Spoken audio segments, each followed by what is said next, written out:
नमस्कार। मैं सुनील वर्मा आपका स्वागत करता हूं रिजल्ट मित्रा के प्लेटफॉर्म पर। आप सभी को गुड इवनिंग। आप सभी का स्वागत है एक स्पेशल डिस्कशन में, जहां पर मैं आपको कुछ मंत्र बताने वाला हूं। और यह मंत्र इसलिए जान लीजिए क्योंकि अगर आपने इसको फॉलो किया, अगर इसको आपने अपना लिया, तो चाहे आप वर्ष 2024 में पेपर दे रहे हो, 2025 में दे रहे हो, 2026 में दे रहे हो, कभी भी आपको पेपर देना होगा तो स्ट्रेटजी यही रहेगी।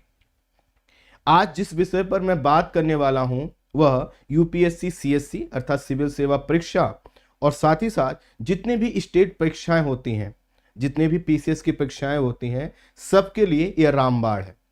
इसके पीछे का कारण यह है कि बदलते हुए समय के अनुसार पेपर का ट्रेंड बदल रहा है और इस ट्रेंड में जो विषय सबसे ज्यादा अपने आप को फिट करवा ले जाता है वह है आपका एनवायरनमेंट और इकोलॉजी। जैसे जैसे समय आगे बढ़ रहा है चुनौतियां हमारी बढ़ती चली जा रही है। किस प्रकार की चुनौतियां? सामाजिक चुनौतियां और पर्यावरणीय चुनौतियां। तो यह जो पूरा सेगमेंट है इसी से जुड़ा हुआ है। जब आप अधिकारी बनेंगे तो आपके सामने जो सबसे बड़ी प्रॉब्लम्स आपको फेस करनी है, तो अगर आप उनकी लिस्टिंग करेंगे तो आपको पता चलेगा कि 10 में से 4 से 5 जो मुद्दे हैं, जो चुनौतियां हैं जिनका आपको समाधान करना है, वह पर्यावरण से जुड़ी हुई हैं। इसीलिए नंबर ऑफ क्वेश्चंस बढ़ते चले जा रहे हैं। अगर आपने यूपीएससी सीएससी अर्थात सिविल सेवा परीक्षा, जिसको सामान्य शब्दों में हम आईएएस की परीक्षा बोल देते हैं, इसके क्वेश्चंस के नेचर को देखा होगा, ट्रेंड को देखा होगा, तो आपको पता चला होगा कि यहां से प्रत्येक साल एवरेज जो है कि 16 से 17 प्रश्न प्रीलिम्स में पूछे जा रहे हैं। ठीक यही ट्रेंड आप पीसीएस में भी देखेंगे, क्योंकि पीसीएस भी अपने आप को जो अपग्रेड करता है तो वह जो रिलेवेंट चीजें होती हैं उनको डालता है। तो साइंस टेक और इन्वायरमेंट और इकोलॉजी का जो इंपॉर्टेंस है वह डे बाय डे बढ़ेगा ही बढ़ेगा। क्यों? क्योंकि इन्हीं की डिमांड है, इन्हीं चीजों से हम घिरते चले जा रहे हैं। अब ऐसे में आप जो है कि भविष्य की परीक्षाओं के लिए तैयार हैं कि नहीं, यह पेपर, यह जो सेट है, यह जो विषय है, यह आपको चेक कर लेता है। लेकिन इस विषय के साथ जो सबसे बड़ी जटिलता है वह यह है कि हम किसी एक किताब को पढ़कर एनवायरमेंट इकोलॉजी के क्वेश्चंस को सॉल्व कर ही नहीं सकते। कुछ विषयों को लेकर सबसे ज्यादा दिक्कत आती है कि हम क्या पढ़ें। उसमें से यह विषय सबसे आगे है। आपके पास हिस्ट्री की कुछ किताबें हैं, आप जो है कि बिपिन चंद्रा जी को पढ़ते हैं, आप जो है कि एनसीईआरटी पढ़ते हैं, आप जो है कि स्पेक्ट्रम की किताब पढ़ते हैं, आप ऐसी बहुत सी अन्य किताबें पढ़ते हैं। पॉलिटी की किताब है, ज्योग्राफी की भी किताब मिल जाती है। इन्वायरमेंट की कौन सी किताब पढ़ें? और जो किताब हमारे बीच में है वह ना तो इस एग्जाम की डिमांड को पूरा करती हैं और ना ही आपको सेटिस्फाई करवा पाती हैं। क्यों? क्योंकि जो इसका सिलेबस है, जब आप उसको देखेंगे तो पता चलेगा कोई भी किताब इसकी पूरी डिमांड को पूरा नहीं करती। सिलेबस मिल जाएगा आपको, चैप्टर्स के नाम हो सकता मिल जाए, लेकिन गहराई वह नहीं है जिससे आप उस किताब को पढ़कर आप इसके प्रश्नों को सॉल्व कर सकें। फिर प्रश्न आएगा, फिर हम करना क्या है हमें? वही मैं तो बताने मैं आपको आया हूं। मैं बाद में बात करूंगा कि आखिर ये क्या है पर्यावरण और इकोलॉजी और इन सब चीजों का कैसे पढ़ना, ये बाद में बात। मैं आपको कुछ दिखाने लाया हूं। चलिए पहले मैं आपको थोड़ा सा कुछ चीजें दिखा दूं ताकि आपको पता चल जाए कि हमारा डिस्कशन किस डायरेक्शन में बढ़ने वाला है। मैं आपको लेकर आया हूं यहां पर क्लास 11th की एनसीईआरटी। जी हाँ, ये आपके सामने एक पीडीएफ खुला हुआ है जो क्लास 11th की एनसीईआरटी है। टाइटल है इन्वायरमेंटल केमिस्ट्री। इसका मतलब है कि अगर आपको इन्वायरमेंट इकोलॉजी पढ़ना है तो जो मैं अभी आगे आपको बताऊंगा, और अब मैं ये कह रहा हूं कि आपको इन्वायरमेंट इकोलॉजी की किसी एक किताब से बियॉन्ड आगे बढ़कर आपको सोचना होगा अगर आप उसके क्वेश्चंस को सॉल्व करना चाहते हैं। तो इसके लिए आपको केमिस्ट्री की किताब का भी सहारा लेना पड़ेगा, जो है कि साइंस की क्लास 11th की एनसीईआरटी भी पढ़ना पड़ेगा। अगर आप यहां पर देखें तो जो टॉपिक है, क्या वही टॉपिक है जो आप इन्वायरमेंट और इकोलॉजी में पढ़ते हैं? तो आप देखें, मैं आपको कुछ इसके टॉपिक दिखाता हूं। वायुमंडलीय प्रदूषण क्या है? इन्वायरमेंट इकोलॉजी का टॉपिक है ना। क्षोभ मंडल में प्रदूषण इन्वायरमेंट इकोलॉजी का आपका टॉपिक है। गैसीय प्रदूषण है ना, कार्बन डाइऑक्साइड, पूरा ग्लोबल वार्मिंग, क्लाइमेट चेंज, सभी चीजें आपको यहाँ पर, एसिड रेन, पूरा यही टॉपिक है, ये आपको पढ़ना है। अभी इससे काम सिर्फ नहीं चलेगा, मैं आपको लेकर आता हूं एक और साइंस की किताब पर। वो है, आप साइंस की किताब पढ़ेंगे तो जो बायोलॉजी की किताब, तो बायोलॉजी की जो बुक है उसको पूरा तो नहीं पढ़ना है, लेकिन मैं आपको सजेस्ट करूंगा कि अगर आपको ये लगता है कि हम इन्वायरमेंट और इकोलॉजी में अपनी कमांड मजबूत कर सकते हैं, मतलब हमें साइंस की चीजें समझ में आती है, तो मैं आपको सजेस्ट करूंगा कि आप क्या कीजिएगा, यह क्लास 12th की जो बायोलॉजी की एनसीईआरटी, इसको पूरा पढ़ लीजिएगा। इसके पीछे का कारण ये है, देखिए यहां पर मैंने आपको इसी क्लास 12th की बायोलॉजी की एनसीईआरटी से कुछ मैंने आपको पीडीएफ डाउनलोड किया है। ये पीडीएफ मैं आपको देने जा रहा हूं, इसलिए देने जा रहा हूं ताकि आप अपनी तैयारी को थोड़ा सा आगे बढ़ाएं, क्योंकि जैसा कि मैंने आपको बताया था, मैं बहुत जल्द ही इन्वायरमेंट इकोलॉजी की बड़ी शानदार क्लास यहीं इसी प्लेटफॉर्म पर स्टार्ट करने वाला हूं। ये आपने देख लिया, आप इसको देखिए। क्या यह वही चैप्टर है जो सबसे पहले आप इन्वायरमेंट इकोलॉजी में पढ़ते हैं, वही चैप्टर है। और ये सब कहां मिल रहा है आपको, यह मिल रहा है आपको बायोलॉजी की एनसीईआरटी में। तो ध्यान दीजिएगा, अब मैं जो आपको बताने जा रहा हूं उस पर आपको भरोसा करना होगा, इसीलिए मैंने पहले ही आपको ये चीजें दिखा दी, ठीक है, ये चीजें मैंने आपको पहले ही दिखा दी। तो अब आ जाते हैं हम मुद्दे पर।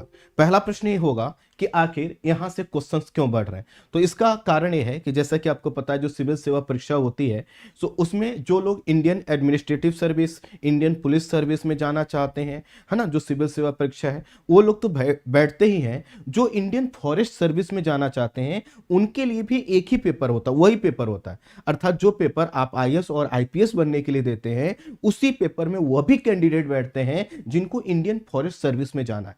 अब फॉरेस्ट सर्विस में जाना है तो उनको स्वाभाविक है कि पर्यावरण और पारिस्थितिकी के जो टॉपिक हैं उस पर उनकी कमांड बेहतर हो, इसीलिए उसको भी चेक किया जाता है।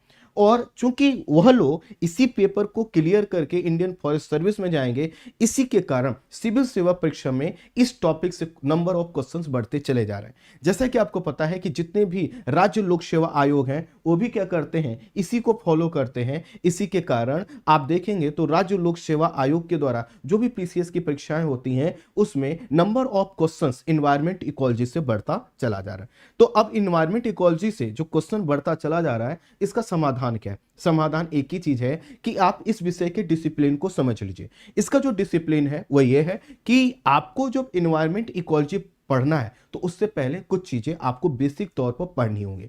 उसमें पहली चीज जो है वह है आपको ज्योग्राफी पढ़ना होगा और आपको साइंस की जानकारी होनी चाहिए, क्योंकि हमारे पर्यावरण में जो कुछ भी हो रहा है वह अचानक नहीं हो रहा है, उसके पीछे कोई साइंस काम कर रहा है। और साइंस को समझने के लिए जैसा कि हमने कहा, आपके पास बेसिक साइंस की जानकारी होनी चाहिए, जो केमिस्ट्री वाली हमने आपको पीडीएफ दिखाया, और ठीक इसी तरह से बायो वाला। तो आपके पास साइंस की जानकारी होनी चाहिए। दूसरा, जो भी हमारा इन्वायरमेंट इकोलॉजी है यह हमारे ज्योग्राफी से जुड़ा हुआ है। ज्योग्राफी में हम इन सभी चैप्टर्स को कहीं ना कहीं टच करते हैं, पढ़ते हैं। तो इसलिए अगर आप इस विषय के डिसिप्लिन को समझना चाहते हैं तो उसके लिए मैं कहूंगा कि साइंस पर आपकी पकड़ मजबूत होनी चाहिए। अदरवाइज यहां का जो क्वेश्चन है 5 से, जैसे मैंने कहा 15 से 16 क्वेश्चन आप यहां से एक्सपेक्ट कर सकते हैं, आते ही आते हैं 15 से 16 क्वेश्चन।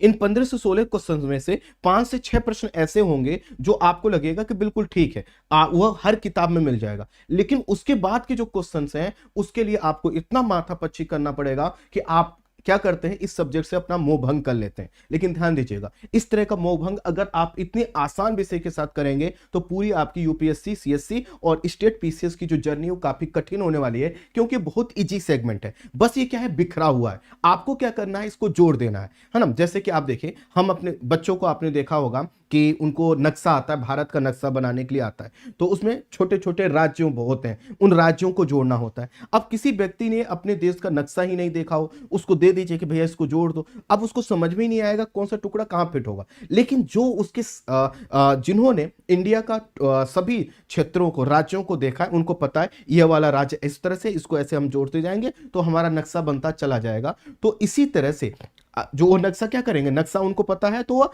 टुकड़ों को जोड़कर पूरा अच्छा सा देश का नक्शा बना देंगे। ठीक इसी तरह से आप यहां पर अगर इस विषय के आप डिसिप्लिन को समझ गए, आपकी ज्योग्राफी और साइंस पर पकड़ अगर मजबूत हो गई, तो आप यहां पर बहुत बेहतर करने वाले हैं, जहां पर अधिकांश लोग कमजोर होते हैं। अब आपके दिमाग में आएगा कि अन्य लोग जब इस विषय में कमजोर होते हैं तो हम भी कमजोर होकर काम चला सकते हैं। नहीं, जितने भी आप टॉपर्स देखेंगे सब लोग आपसे यही बोलते हैं कि इन्वायरमेंट इकोलॉजी बहुत इंपॉर्टेंट है। साइंस टेक में आप ऐसा कर सकते हैं कि कोई नॉन जो है कि साइंस बैकग्राउंड से है, साइंस उसने बचपन से नहीं पढ़ा है, तो वहां पर ज्यादा आपको साइंस पढ़ना है, तो साइंस टेक वाले सेगमेंट के साथ आप ऐसा कर सकते हैं। लेकिन इन्वायरमेंट इकोलॉजी बस क्या है, इसमें आपको बहुत ज्यादा गहराई में नहीं जाना, लेकिन चूंकि बस चीजें बिखरी हुई हैं उनको आपको जोड़ देना, डब्बे को जोड़कर आपको क्या कर देना, एक विषय का आकार दे देना। अगर आप ये दो चीजें करने को तैयार है, अर्थात थोड़ा सा अपना जो सोच है उसको साइंटिफिक करने के लिए तैयार है और बिखरी हुई चीजों को एक साथ लाकर पढ़ने के लिए तैयार है, तो ये विषय आपको सबसे ज्यादा खुशी देगा। क्योंकि अगर आप ज्योग्राफी के साथ इसको कनेक्ट कर दें तो एवरेज 35 से 30 क्वेश्चन आते हैं। 35 से 30 क्वेश्चन, मैं बहुत अगर सतही तौर पे कहूं तो यहां से आप बहुत आसानी के साथ 20 से 22 क्वेश्चन ज्योग्राफी और इन्वायरमेंट मिलाकर कर सकते हैं। और आपको कट ऑफ पता ही है, 45-46 क्वेश्चन इस समय जा रहा है जनरल कैंडिडेट का। ऐसे में अब अभी समझिए 20 से 22 क्वेश्चन अगर आपने सिर्फ इन्वायरमेंट इकोलॉजी और ज्योग्राफी से मिलाकर कर दिए तो बाकी विषयों पर आपका दबाव कितना कम हो जाएगा। लेकिन ध्यान दीजिएगा, यहां पर आपको यह अप्रोच बिल्कुल नहीं अपनाना है कि ठीक है हम ज्योग्राफी और इन्वायरमेंट को अच्छे से करेंगे बाकी छोड़ देंगे। क्यों? बाकी अगर आपने छोड़ा तो मेंस में क्या होगा, मेंस में आप प्रीलिम्स भले ही क्रैक कर लेंगे, मेंस में तो आप बाहर हो जाएंगे। इसलिए आपको पढ़ना सब है, इसीलिए इस विषय को भी आप अच्छे से पढ़िए। और अच्छे से पढ़ने के लिए मैं आपको बताता हूं कि आपको क्या क्या पढ़ना चाहिए, फिर मैं सिलेबस वगैरह पर डिस्कस करूंगा। ठीक है, तो जैसा कि हमने कहा आपको क्या करना चाहिए, इसके लिए आपको एनसीईआरटी का सबसे पहले सहारा लेना चाहिए। डायरेक्ट आपको कभी भी इससे जुड़ी हुई जो किताबें हैं, है ना, कोई भी किताब हो, चाहे आप शंकर आईएएस के ले लीजिए, है ना, या फिर दृष्टि पब्लिकेशन की ले लीजिए, बाकी अन्य जो है इराक भरूचा जी की क्लास आती है, सॉरी बुक आती है, आप उसको ले सकते हैं। बहुत सी किताबें आती हैं, लेकिन कोई भी किताब परफेक्ट नहीं है। अगर आपको परफेक्शन लाना है तो सबसे पहले जैसे कि हमने कहा एनसीईआरटी क्लास 11th की जो एनसीईआरटी है इन्वायरमेंटल केमिस्ट्री की, उसको पढ़ना होगा। उसके बाद आप जो है कि जो बायोलॉजी का क्लास 12th की एनसीईआरटी है उसको ले लीजिएगा और आपको यह चैप्टर्स पढ़ने हैं। अगर आप ये चाहते हैं कि हम पूरा साइंस नहीं पढ़ सकते, हमें समझने में दिक्कत हो रहा, कोई बात नहीं, आप सिर्फ इन्वायरमेंट इकोलॉजी के लिए यह जो चैप्टर है इसको पढ़ लीजिएगा। अगर आप इन चैप्टर्स को पढ़ लेंगे, और जो मैंने आपको अभी पीडीएफ दिखाया, मैं फिर से आपको पीडीएफ दिखा देता हूं, इस पीडीएफ को देख लीजिए, मैं ये पीडीएफ आपको दे भी दे रहा हूं। ठीक है, कुछ देर में आपको ये पीडीएफ मिल जाएगा, ये देखिए यहां पर, तो ये रहा, है ना, इन्वायरमेंटल केमिस्ट्री। तो आपको क्या करना है, ये वाले पीडीएफ पढ़ लेना है। इसके बाद जो हमने आपको चैप्टर्स बताए बायोलॉजी के, जिसमें एक चैप्टर ये भी है ना, ये भी बायोलॉजी का ही है, आपका है पीडीएफ है। तो ये देखिए इकोसिस्टम। तो ये जो आप जब इस एनसीईआरटी को पढ़ लेंगे, उसके बाद अगर कोई किताब आप पढ़ेंगे तो किताबों में अगर जानकारी कम भी रहेगी तो भी आप आसानी के साथ उस किताब पर अपनी कमांड को मजबूत कर पाएंगे। ठीक है, तो सबसे पहले आपको क्या करना है, एनसीईआरटी पढ़ लेना है। एनसीईआरटी पढ़ने के बाद आप कोई भी एक किताब ले लीजिएगा। अब किसी एक किताब का नाम मैं सजेस्ट नहीं करूंगा, मैं ये नहीं कहूंगा कि मेरे हिसाब से ये किताब है। देखिए, किताबों की हकीकत मैं आपको सबसे पहले बता देता हूं और उससे आपको पता चलेगा कि एनसीईआरटी आपको पढ़ना ही क्या है। कोई भी अगर आप किताब लेंगे तो हो सकता है कि अगर 16 से 17 क्वेश्चन आपके पेपर में पूछे गए तो उस किताब से हो सकता है 5 से 6 क्वेश्चन मैक्सिमम पूछे जाए। 5 से 6 क्वेश्चन ही उस किताब से आएंगे। प्रश्न आएगा फिर बाकी 10 क्वेश्चंस कहां से आएंगे, तो यह आएंगे आपके मैगजीन से और आपके न्यूज़पेपर से। इसका मतलब यह है कि इस विषय में आपको अच्छा करने के लिए आपको मंथली जो मैगजीन आती हैं उसको करना होगा। कम से कम 2 साल की मैगजीन आपके पास होनी चाहिए, जिसमें से इन्वायरमेंट इकोलॉजी का जो सेगमेंट है उसको आप अलग करके रखते रहिए, उसको पढ़ते रहिए। मैगजीन फॉलो कीजिए, न्यूज़पेपर फॉलो कीजिए। न्यूज़पेपर में वह चीज जो पर्यावरण से जुड़ी हुई कोई महत्वपूर्ण घटना है, कोई महत्वपूर्ण डेवलपमेंट आए, कोई महत्वपूर्ण स्पीसीज की सूचना आए, कोई नया रिसर्च हुआ हो, कोई नई खोज हुई हो, कुछ भी हो, जो आपके लिए बहुत क्रिएटिव है, जो किस भविष्य में किसी इन्वायरमेंटल जो प्रॉब्लम्स है उसको जो है कि सॉल्व कर सकती हो, तो उस पर आपको ध्यान रखना होगा। अर्थात ये जो क्वेश्चन आएंगे ना, तो आपको लगेगा ये किताब में था ही नहीं, ये तो रैंडमली कहीं से पूछ लिया, कहीं से नहीं पूछेगा। वो न्यूज़पेपर में जो चर्चा में बना रहेगा, मैगजीन में जो चीजें, चूंकि न्यूज़पेपर में जो चीजें आती हैं मैगजीन में कवर कर ही लेते हैं। अधिकांश जो पब्लिकेशन वाले हैं वो करते क्या है, न्यूज़पेपर में जो चीजें बनी रहती हैं उसी पे अधिक रिसर्च करके आपको दे देते हैं। लेकिन आपको यहां पर एक अप्रोच और अपनाना होगा। न्यूज़पेपर जब भी आप पढ़ें तो वहां पर कोई शब्द आए और जो शब्द आपको लग रहा हो कि बहुत इंपॉर्टेंट है, बार बार चर्चा में बना हुआ है, तो आपको मैगजीन का इंतजार नहीं करना चाहिए, आपको यहां पर गूगल बाबा का सहारा लेना चाहिए। अर्थात इन्वायरमेंट इकोलॉजी एक ऐसा विषय है जिसको आप लेट कर नहीं बैठ सकते, है ना, ऐसे हाथ बांध कर नहीं पढ़ सकते। आपको क्या करना होगा, गूगल का खूब यूज करना होगा। कोई चीज आई, कोई टर्म, कोई शब्द है, कोई टर्मोलॉजी है, कोई डेवलपमेंट है, कोई कन्वेंशन है, कोई प्रोटोकॉल है, कहीं पर कोई मीटिंग हुई, कुछ भी हुई, आप उस पर क्या करना होगा, गूगल करना होगा। और गूगल करके आप क्या कीजिए, एक शॉर्ट नोट्स बनाते चलिए कि भैया आज का डेवलपमेंट ये रहा। तो इस तरह से मंथली अगर मान लेते हैं आप 10 दिन 15 दिन इस तरह से इन्वायरमेंट इकोलॉजी पढ़ते हैं, तो कुछ ना कुछ आपका शॉर्ट नोट्स तैयार होगा। जो आपका शॉर्ट नोट्स तैयार हो रहा है ना, आप उसको क्या कर सकते हैं, मैगजीन के साथ यूज कर सकते हैं, और इससे आपका जो परफॉर्मेंस है इस विषय में बहुत बेहतर हो जाएगा। तो जैसा कि हमने कहा, आपको एनसीईआरटी पढ़ना होगा, है ना, जो है कि क्लास 11th और 12th की कौन कौन से चैप्टर पढ़ने होंगे। जैसे आप क्लास 11th की लेंगे तो इसमें एनवायरमेंटल केमिस्ट्री का एक यूनिट है, उसको पढ़ना होगा। आपको जो बायोलॉजी के ये चैप्टर्स पढ़ने होंगे, उसके बाद कोई भी एक किताब ले लीजिएगा। लेकिन जो भी किताब लीजिएगा, मैं आपको सही बता रहा हूं, वो 5 से 6 क्वेश्चन से ज्यादा आपको आउटपुट नहीं दे पाएगी। इसलिए आपको भरोसा करना होगा न्यूज़पेपर पढ़ने पर, समझने पर। कौन सा न्यूज़पेपर लें, देखो हिंदी के जो न्यूज़पेपर होते हैं बहुत अच्छे तो होते नहीं, है ना, लेकिन फिर भी आप, चूंकि आपको न्यूज़पेपर तो पढ़ना ही होगा, तो कोई शब्द जो है कि न्यूज़पेपर आप हिंदी में ले सकते हैं, दैनिक जागरण ले सकते हैं, दैनिक भास्कर ले सकते हैं, जनसत्ता ले सकते हैं। लेकिन आपको ये प्रयास करना चाहिए कि कहीं पर जो कोई ऐसा शब्द जो बार बार इंग्लिश में न्यूज में आए, है ना, या उस पर कोई वीडियो आए, कोई ऑडियो आए, तो आप उसको सुनते रहिएगा। क्योंकि ऐसी कोई भी चीज होती है तो उस पर जो प्लेटफॉर्म होते हैं वो जरूर बात करते हैं, तो ये आपको करना होगा। कोई किताब ले लीजिएगा। उसके बाद मंथली मैगजीन आप ले सकते हैं, मंथली मैगजीन किसी भी पब्लिकेशन की ले सकते हैं। जो मंथली मैगजीन होती है उसमें सभी विषय होते हैं, अर्थात पॉलिटी कॉन्स्टिट्यूशन वाला हिस्सा भी होगा, साइंस टेक भी होगा, और इसी तरह से इन्वायरमेंट इकोलॉजी होगा। तो इन्वायरमेंट इकोलॉजी इससे मिल जाएगा। एक आपको जो मैगजीन जरूर लेना चाहिए वो है डाउन टू अर्थ। तो डाउन टू अर्थ के साथ अगर आप इन सब चीजों को ऐड कर लेते हैं तो बहुत आसान आपकी ये जर्नी होने वाली है। जैसा कि हमने कहा, इसको हमेशा आपको क्या करना है, ज्योग्राफी और साइंस के साथ जोड़ना है, ठीक है, ज्योग्राफी और साइंस के साथ जोड़ना है। अगर ज्योग्राफी के साथ आप इस विषय को कोरिलेट नहीं कर पा रहे हैं तो आप समझिएगा कि आप कभी भी इस विषय में अच्छा पकड़ नहीं आपकी बन पाएगी। इस विषय में आपकी पकड़ मजबूत हो, उसका बेसिक चीज ये है कि आपकी ज्योग्राफी अच्छी होनी चाहिए। जैसे आपने सुना होगा, बहुत से लोग कहते हैं जिनकी मैथ्स अच्छी होती है उनकी रीजनिंग ऑटोमेटिक अच्छी हो जाती है, और सही बात है। जिनकी ज्योग्राफी अच्छी होती है उनकी इन्वायरमेंट इकोलॉजी में पकड़ अच्छी हो जाती है, क्योंकि अधिकांश विषय एक दूसरे से कोरिलेट करते हैं, कॉन्सेप्ट एक ही, क्योंकि आखिर भूगोल का ही एक छोटा सा हिस्सा तो पर्यावरण परिस्थिति के, और यहां पर आपका जो टेम्परामेंट होना चाहिए वो साइंटिफिक होना चाहिए। अर्थात ऐसा नहीं कर सकते कि सिर्फ आप चैप्टर पलटते चले जाएं और आप ऐसा कर ले जाएं, तो आपको ये करना होगा। अब ये करके आप देखिए, यहां पर हमने आपको कुछ ये दिखाया है क्लास 12th की एनसीईआरटी का। अब इसमें आप क्लास 12th की एनसीईआरटी अगर पूरी भी पढ़ ले जाते हैं ना, तो आपको फायदा क्या होगा, उसमें फायदा ये होगा कि यह जो है आपका जो साइंस वाला सेगमेंट है और साइंस टेक वाला सेगमेंट है उसमें बहुत हेल्पफुल होती है एनसीईआरटी। तो अगर आप चाहें तो आप इसको पूरा पढ़ सकते हैं, और अगर आप नहीं पूरा पढ़ना चाहते तो आप यहां से लेकर ये वाला सेगमेंट आप इसको यहां पर से कवर कर सकते हैं, ठीक है।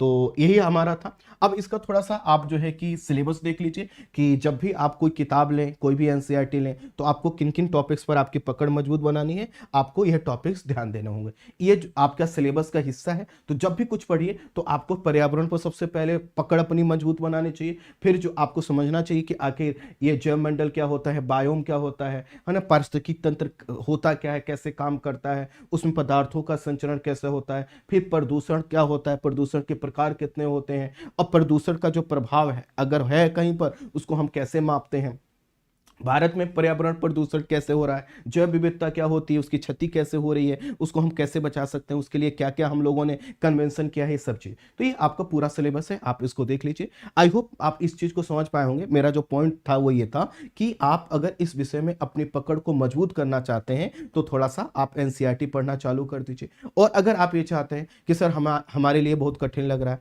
तो उसका यही है कि 20 से 25 दिन का इंतजार कीजिए। 20 से 25 दिन में एनवायरमेंट इकोलॉजी मैं यहाँ पर इस प्लेटफॉर्म पर शुरू करूंगा। मेरा प्रयास होगा कि सभी चीजें जो आपसे उम्मीद की जाती हैं कि आपको इस तरह से पढ़ना चाहिए, उसी रूप में मैं एनवायरमेंट इकोलॉजी यहाँ पर पढ़ाऊंगा। तो अगर उस समय तक आप चाहें तो आप जो है कि एनसीईआरटी पढ़ सकते हैं। अगर नहीं भी पढ़ पाएंगे है ना, और मुझसे आप पढ़ना चाहते हैं तो मैं पढ़ाऊंगा। मैं जब पढ़ाऊंगा तो एनसीईआरटी की चीजों को भी मैं आपके साथ डिस्कस करूंगा। तो सभी चीजों को कोरिलेट करके हम डिस्कस करेंगे, वहां से आपका सिलेबस पूरा हो जाएगा। लेकिन बहुत से बच्चों का मैसेज आ रहा था कि सर हमें 2024 में जो है कि प्रीलिम्स देना है, समय घटता चला जा रहा है, प्लीज हमें बता दीजिए कि इन्वायरमेंट इकोलॉजी कैसे पढ़ना है। तो उसी पॉइंट ऑफ व्यू से हमने क्लास रखा था। आई होप आप संक्षेप में समझ पाए होंगे। अब अगर आपका कोई प्रश्न हो तो आप मुझसे पूछ सकते हैं। अगर अब आपका कोई प्रश्न हो इस टॉपिक से रिलेटेड तो आप मुझसे पूछ सकते हैं। ठीक है, ठीक है। तो समय का इंतजार करना होगा, थोड़ा सा समय आपको लगेगा। ठीक है, ठीक है। तो आपको थोड़ा सा इंतजार करना होगा। बाकी आपको जैसा कि हमने कहा पॉलिटी की क्लास जो है कि स्टार्ट होने वाली है 5 अगस्त से, उसमें ज्वाइन कीजिए। और सुनिए, ध्यान दीजिए, मैं आपसे फिर से कह रहा हूं, आप इस चीज की हकीकत को समझिए कि जब आप ऑफलाइन में एडमिशन लेते हैं तो वहां जो पढ़ाया जाता है सब आप पढ़ते हैं। इसी तरह से जब इस प्लेटफॉर्म से जुड़े हैं और आपको रिजल्ट चाहिए तो जो भी वीडियोस दिए जाते हैं वो सिर्फ और सिर्फ आपके सिलेक्शन के लिए दिए जाते हैं। हम कभी सोशल मीडिया सेंसेशन पर बात नहीं करते। तो जो भी वीडियो जा रही हैं उनको अच्छे से कंज्यूम कीजिए, अच्छे से पढ़िए। जैसे ऑफलाइन में आप जाते हैं तो आपको सिर्फ और सिर्फ एक ही काम करना होता है, बस्ता उठाए क्लास में पहुंच गए, जो पढ़ाया गया अच्छे से पढ़कर आ गए। आप वहां पर ये देखकर नहीं जाते हो कि हमें इस क्लास में जाना है, इस क्लास में नहीं जाना है। और आप में से बहुत से लोग ये लापरवाही कर रहे हैं। अगर ऐसी लापरवाही करेंगे, ये लापरवाही बहुत भारी पड़ती है बच्चों, है ना। आपके मन में अभी भाव आ रहा होगा कि सर आप हमको नहीं जानते हो, हम बहुत कुछ अपने हिसाब से पढ़ेंगे, हम ऐसा कर देंगे, हमारा रिजल्ट ये होगा। बच्चों, यही भाव लेकर मुखर्जी नगर, राजेंद्र नगर, हर जगह ना हजारों की संख्या में हर दिन बच्चे आते हैं यही भाव लेकर, लेकिन फेल होने वाले की संख्या बहुत ज्यादा है। आप ऐसी गलती मत कीजिए। आप एक जो है कि व्यक्ति हैं और आपकी उम्र की सीमा है, आपके पास जो नॉलेज है, जानकारी है, उसकी सीमा है। तो जब आपको कोई बता रहा है कि भैया ये टॉपिक आपको पढ़ना चाहिए तो पढ़िए, मेहनत कीजिए। हमारी दुआएं, हमारा आशीर्वाद आपके साथ है। मिलते हैं नेक्स्ट क्लास में।